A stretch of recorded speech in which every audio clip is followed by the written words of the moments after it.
రేవంత్ అన్నా, నేను పాలకుడిని కాదు సేవకుడినని ముఖ్యమంత్రిగా ప్రమాణ స్వీకారం చేసినాడే చెప్పినవు. చెప్పిన దానికన్నా గొప్పగా చేస్తున్నావు. నీ రాజీ లేని పోరాటం ఆరాటం రాజకీయాలు చేసేటోళ్లకు అర్థం కాదేమో. మాలో నుండి మా కోసం ఎదిగి ఆడ నిలబడ్డావు. మాకర్థమైంది నీకోసం నీ వాళ్ళ కోసం నువ్వు కొట్లాడింది ఎన్నడు.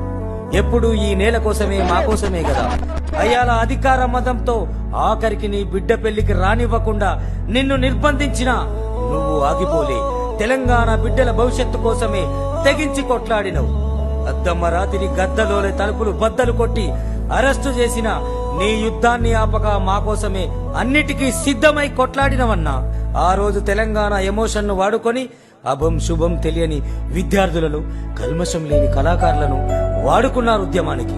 అందరి పోరాటాలతో త్యాగాలతో మన తెలంగాణ ఏర్పడ్డాక మొత్తం నేలను మన సంపదను తన కుటుంబానికే కట్టబెట్టి ఖజానా కొల్లగొట్టాడు.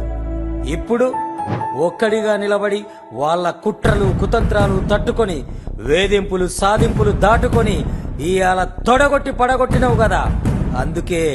అందుకే ఇప్పుడు జంతువులు పక్షులు ప్రకృతిని కూడా వాడుకొని నిన్ను ముందుకు పోనీయకుండా కాళ్ళకు అడ్డం పడుతున్నారు. నువ్వు మా కోసం మేలు చేస్తే వాళ్ళ పార్టీ ఆఫీసు మొత్తం ఖాళీ చేయాల్సి వస్తుందనే భయం వాళ్ళది. నువ్వేం రందివడకు రేవంతన్నా. నీ తండ్లాట 10 ఏళ్లుగా కండ్ల చూసినోళ్ళం. ఒక దుర్మార్గ పాలనను నీ నాయకత్వంతో తరిమికొట్టి ఇప్పుడిప్పుడే స్వతంత్ర పాలన అంటే ఏందో నీ ప్రజా పాలనలో చూస్తున్నాం. గద్దల్లాగా మన సంపద అనే కోడి పిల్లను తన్నుకుపోయిన వాళ్లను పోస్టు మార్టం చేసి మూలకు కూర్చోబెట్టి ఇంటికి పెద్దన్నలాగా నువ్వు మా కోసం పడుతున్న గోస మాకు తెలిసి రేవంతన్నా. అందుకే అంటున్నాం, జై రేవంతన్నా.